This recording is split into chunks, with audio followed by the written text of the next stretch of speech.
தீமோத்தேயுவுக்கு எழுதிய முதல் திருமுகம் அதிகாரம் 2. அனைவருக்காகவும் மன்றாடுங்கள், இறைவனிடம் வேண்டுங்கள், பரிந்து பேசுங்கள், நன்றி செலுத்துங்கள்.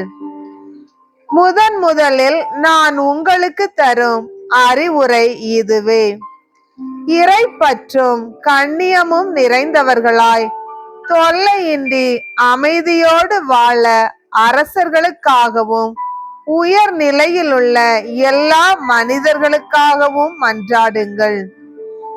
இதுவே நம் மீட்பராகிய கடவுளின் முன் சிறந்ததும் ஏற்புடையதும் ஆகும்.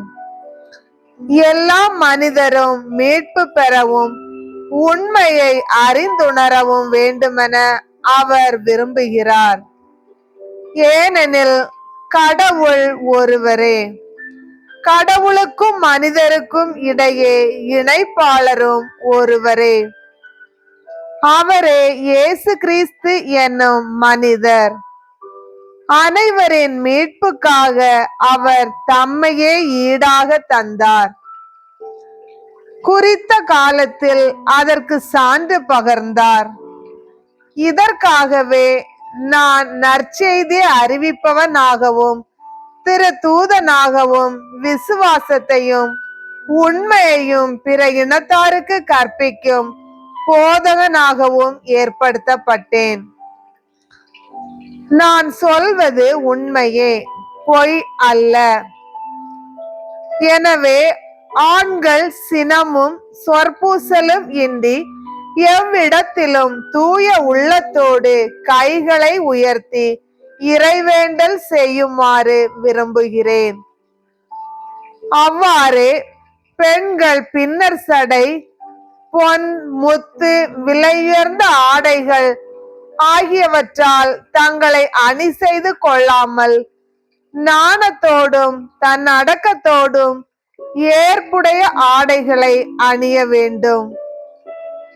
கடவுள் பற்று உள்ளவர்கள் என சொல்லிக் கொள்ளும் பெண்களுக்கு ஏற்ற அணிகலன்கள் நற்செயல்களே. பெண்கள் அமைதியாய் இருந்து மிகுந்த பணிவோடு கற்றுக்கொள்ளட்டும். பெண்கள் கற்றுக் கொடுக்கவோ ஆண்களை கட்டுப்படுத்தவோ நான் அனுமதிக்க மாட்டேன். அவர்கள் அமைதியாய் இருக்க வேண்டும். ஏனென்றால் ஆதாமே முதலில் உருவாக்கப்பட்டார், பிறகுதான் ஏவா உருவாக்கப்பட்டார். மேலும் ஆதாம் ஏமாற்றப்படவில்லை, பெண்தான் ஏமாந்து கட்டளையை மீறினார். இருப்பினும் அவர்கள் தன்னடக்கத்தோடு நம்பிக்கை, அன்பு, தூய வாழ்வு ஆகியவற்றில் நிலைத்திருந்தால் தாய்மை பேற்றின் வழியாக மீட்பு பெறுவார்கள்.